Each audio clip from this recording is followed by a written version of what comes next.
ഇനി നമ്മൾ പ്ലാവിലക്കഞ്ഞി എന്ന് പറയുന്ന ഒരു കഥയിലേക്ക് വരികയാണെങ്കിൽ പ്രധാനമായിട്ട് 3 ചോദ്യങ്ങളാണ്. അതായത് കഥാപാത്ര നിരൂപണം എന്ന് പറയുന്ന ആ ഒരു ഭാഗത്തിൽ നിന്ന് 3 ആളുകളുടെ കഥാപാത്ര നിരൂപണം നമ്മളിതിൽ പ്രധാനമായിട്ടും പഠിച്ചു വെക്കണം. അതിൽ കുറച്ച് പോയിന്റുകൾ നിങ്ങൾ പഠിച്ചു വെക്കുക. എന്നിട്ട് ആ പോയിന്റ്സിൽ നിങ്ങൾ എന്ത് ചെയ്യുക, എക്സാമിൽ കുറച്ചും കൂടി എന്ത് ചെയ്യുക, ഓരോ പോയിന്റും എങ്ങനെ എഴുതണം എന്ന് നോക്കിയിട്ട് വേണം എഴുതാനായിട്ട്. അപ്പോൾ അതിൽ ഏറ്റവും ആദ്യത്തെ കഥാപാത്രം എന്ന് പറയുന്നത് നമുക്കറിയാം, ഇതിലെ കേന്ദ്ര കഥാപാത്രമായിട്ടുള്ള കോരനാണ്. അപ്പം നിങ്ങൾ എങ്ങനെ ഇത് എഴുതി തുടങ്ങണം? എന്തായാലും കഥാപാത്ര നിരൂപണമായി ശ്രദ്ധിക്കുന്നത് ഏത് കഥയിലാണ് ഈ കഥാപാത്രം എന്ന് പറഞ്ഞുകൊണ്ട് തന്നെ ഇതെന്ത് ചെയ്യണം, തുടങ്ങണം. അപ്പം എന്താണ്, തകഴി ശിവശങ്കര പിള്ളയുടെ രണ്ടിടങ്ങഴി എന്ന നോവലിലെ 17-ാം അധ്യായമായ പ്ലാവിലക്കഞ്ഞിയിലെ കേന്ദ്ര കഥാപാത്രമാണ് കോരൻ എന്ന് പറയുന്നത്. അങ്ങനെ എഴുതി തുടങ്ങുന്നതാണ് അതാണ് അതിൻ്റെ ഒരു രീതി എന്ന് പറയുന്നത്. ഇനി നമുക്ക് എങ്ങനെ എഴുതാം? കോരൻ്റെ ആദ്യത്തെ ക്യാരക്ടർ എന്ന് പറയുന്നത് എന്താണ്? പകലന്തിയോളം അധ്വാനിക്കുന്ന കഠിനാധ്വാനിയായിട്ടുള്ള ഒരാളാണ് കോരൻ എന്ന് പറയുന്നത്. അതാണ് അതിലെ ഒന്നാമത്തെ പോയിന്റ് എന്ന് പറയുന്നത്. ഇനി രണ്ടാമതായിട്ട് വരികയാണെങ്കിൽ ജന്മിമാരുടെ ചൂഷണത്തിനെതിരെ പ്രതികരിക്കാൻ തയ്യാറായിട്ടുള്ള ഒരാളാണ് കോരൻ. ഇനി മൂന്നാമതായിട്ട് വരുന്ന പ്രധാനപ്പെട്ട പോയിന്റാണ് സ്വന്തം പിതാവിനോടും ഭാര്യയോടും അങ്ങേയറ്റം സ്നേഹം കാണിക്കുന്ന ഒരാളാണ്, അല്ലെങ്കിൽ അവരെ കരുതുന്ന ഒരാളാണ് കോരൻ എന്ന് പറയുന്നത്. അതുപോലെ തന്നെ കൂടെ പണിയെടുക്കുന്ന തൊഴിലാളികളോടും കോരൻ എന്തുണ്ട്, സ്നേഹമുണ്ട്. അപ്പം സംഘബോധം എന്ന് പറയുന്ന ആ ഒരു പോയിന്റിൽ ഊന്നി വേണം നിങ്ങൾ ഇതിൻ്റെ ഉത്തരം എഴുതാനായിട്ട്. അതുപോലെ തന്നെ വർഗബോധം, അത് തന്നെയാണ് കോരൻ. അതായത് കൂലി കിട്ടാതെ വരുന്ന സമയത്ത്, അതായത് നെല്ല് കൂലിയായിട്ട് കിട്ടാത്ത സമയത്ത് കോരൻ എന്ത് ചെയ്യുന്നുണ്ട്, പ്രതിഷേധിക്കാൻ വേണ്ടി തയ്യാറാകുന്നുണ്ട്, അല്ലെങ്കിൽ അങ്ങനെ ഒരു മനോഭാവം വരുന്നുണ്ട്. അത് സ്വന്തം കാര്യത്തിന് വേണ്ടി മാത്രമല്ല, തൻ്റെ കൂടെ പണിയെടുക്കുന്ന മുഴുവൻ ആളുകൾക്കും വേണ്ടിയിട്ടാണ് കോരൻ അവിടെ എന്ത് ചെയ്യുന്നത്, പ്രതിഷേധിക്കാൻ വേണ്ടി തയ്യാറാകുന്നത്. അപ്പോൾ സ്വന്തം കൂടെയുള്ള മുഴുവൻ തൊഴിലാളികളോടുള്ള കോരൻ്റെ സമീപനം, കോരൻ്റെ ആ ഒരു സ്നേഹം, കരുതൽ, അതുപോലെ തന്നെ സ്വന്തം പിതാവ് തിരിച്ചു വരുന്ന സമയത്ത് കോരന് വളരെയധികം എന്ത് ചെയ്യുകയാണ്, സങ്കടവും കുറ്റബോധം ഒക്കെ തോന്നുകയാണ്. കാരണം പിതാവിനെ ഒറ്റയൊക്കെ ആക്കിക്കൊണ്ടാണ് എന്ത് ചെയ്യുന്നത്, ആ ഒരു ബഹളമൊക്കെ നടക്കുന്ന സമയത്ത് കോരൻ എന്ത് ചെയ്യുന്നത്, ചിരിതയും കൂട്ടിയിട്ട് ആ വീട്ടിൽ നിന്ന് വരുന്നത്. അപ്പം വീണ്ടും തൻ്റെ പിതാവ് വരുന്നത് എങ്ങനെയാണ്, വളരെ അവശനായിട്ടാണ് പിതാവ് കോരനെ കാണാൻ വേണ്ടിയിട്ട് തിരിച്ചു വരുന്നത്. വളരെ വാശിയുള്ള ഒരാളാണ് കോരൻ്റെ പിതാവ്.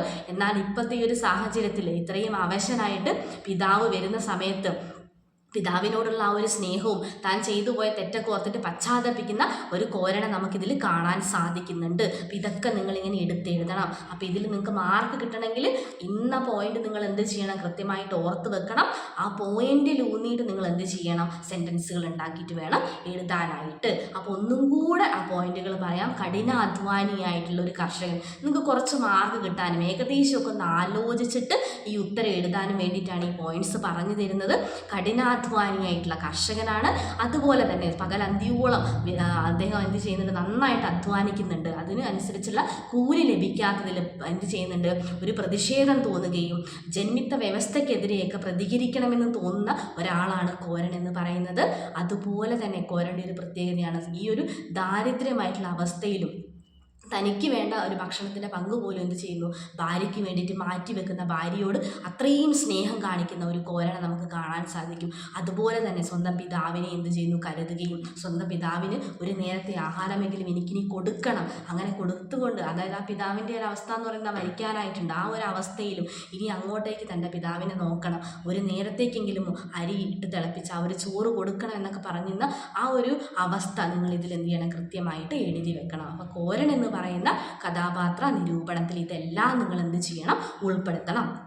ഇനി രണ്ടാമതായിട്ട് ചോദിക്കാൻ സാധ്യതയുള്ളതാണ് ചിരുതയുടെ കഥാപാത്ര നിരൂപണം. അതും നമ്മൾ ഇതുപോലെ തന്നെ എഴുതിയതിന് ശേഷം ഈ ഒരു കഥയിലെ, അതായത് നമ്മൾ രണ്ടിടങ്ങഴി നോവലിൽ ഈ ഒരു അധ്യായത്തിലെ പ്രധാന കഥാപാത്രം തന്നെയാണ്, കോരനോടൊപ്പം ചേർത്ത് നമുക്ക് പറയാൻ സാധിക്കുന്ന ഒരു കഥാപാത്രം തന്നെയാണ് ആരെന്ന് പറയുന്നത്, ചിരുതയും, അല്ലേ? എന്നിട്ട് നിങ്ങൾ ഇതിലെ ഒരു മുഖ്യ കഥാപാത്രമാണ്, അല്ലെങ്കിൽ ഈ കഥയിലെ നായിക എന്ന് പറയുന്നത് ചിരുതയാണ്. പിന്നെ തന്നാൽ കഴിയുന്ന രീതിയിൽ അത് പറയുന്നുണ്ട്, എന്താണ്, ഒരു മുറമുണ്ടാക്കി കൊണ്ടുപോയിട്ട് എന്ത് ചെയ്യുന്നുണ്ട്, വിറ്റിട്ട് ആ ഒരു പൈസയ്ക്ക് എന്ത് ചെയ്യുന്നുണ്ട്, കോരൻ്റെ അച്ഛനും ഭക്ഷണം വാങ്ങി കൊടുക്കുന്നുണ്ട്. അപ്പോൾ അതായത് സ്വന്തമായിട്ട് അധ്വാനിച്ചുകൊണ്ട്, തനിക്ക് കഴിയുന്ന രീതിയിൽ അധ്വാനിച്ചുകൊണ്ട് എന്ത് ചെയ്യുന്നു, ഒരു നേരത്തെങ്കിലും ഭക്ഷണം ഉണ്ടാക്കണം, തൻ്റെ ഭർത്താവിനെ സഹായിക്കണമെന്ന് ചിന്തിക്കുന്ന ഒരു മനോസ്ഥിതിയാണ് ആർക്കുള്ളത്, ചിരുതയ്ക്കുള്ളത്. അതുപോലെ തന്നെ തൻ്റെ കുടുംബത്തോട് സ്നേഹവും ഉത്തരവാദിത്വവും, തൻ്റെ ഭർത്താവിനോടും അതുപോലെ തന്നെ ഭർത്താവിൻ്റെ അച്ഛനോടുമൊക്കെ കരുതലുള്ള ഒരു കഥാപാത്രമാണ് ആരെന്ന് പറയുന്നത്, ചിരുത. അതുകൊണ്ട് തന്നെ ഒരു ഉത്തമ കുടുംബിനിയാണ് ചിരുത എന്ന് പറയുന്നത്. അപ്പോൾ കുടുംബ സ്നേഹമുള്ളവളാണ്, അധ്വാനിക്കും, തന്നാൽ കൊല്ലാനാകുന്ന വിധം അധ്വാനിക്കാൻ മനസ്സുള്ള ഒരാൾ കൂടിയാണ് ചിരുത എന്ന് പറയുന്നത്. ഇനി ഇതിൽ പിന്നെ ചോദിക്കാൻ സാധ്യതയുള്ളതാണ് ഔസേപ്പ് എന്ന് പറയുന്ന പുഷ്പവേലിൽ ഔസേപ്പ് എന്ന് പറയുന്ന ഒരു കഥാപാത്രം. നമുക്കറിയാം രണ്ടിടങ്ങളിലെ പ്രതിനായക കഥാപാത്രമാണ് അല്ലേ കോരനെ. നമ്മൾ ആ ഒരു രീതിയിൽ കാണുന്ന സമയത്ത് പ്രതിനായകനായിട്ട് ജന്മിയായിട്ടാണ് നമുക്ക് ആരെ കാണാൻ സാധിക്കുന്നത്, ഔസേപ്പിനെ കാണാനായിട്ട് കഴിയുന്നത്. ക്രൂരവും മനുഷ്യത്വരഹിതവുമായിട്ടുള്ള ഒരു ജന്മിത്ത വ്യവസ്ഥയുടെ പ്രതീകമാണ് ആരെന്ന് പറയുന്നത് ഔസേപ്പ്. ഇത് രണ്ടാമത്തെ പോയിന്റാണ്. ഇനി അതിൽ പറയുന്നത് എന്താണ്, ഇവരെത്രയൊക്കെ അഭ്യർത്ഥിച്ചിട്ടും ഇവർക്ക് നെല്ല് കൊടുക്കാൻ ഒന്നും തയ്യാറാക്കാത്ത, യാതൊരു രീതിയിലുള്ള ദാക്ഷിണ്യവും കാണിക്കാതെ തൊഴിലാളികളോട് വളരെ ക്രൂരതയിൽ പെരുമാറുന്ന ഒരാളായിട്ടാണ് ഈ ഒരു കഥാപാത്രത്തിനെ നമുക്കിതിൽ കാണാൻ സാധിക്കുന്നത്.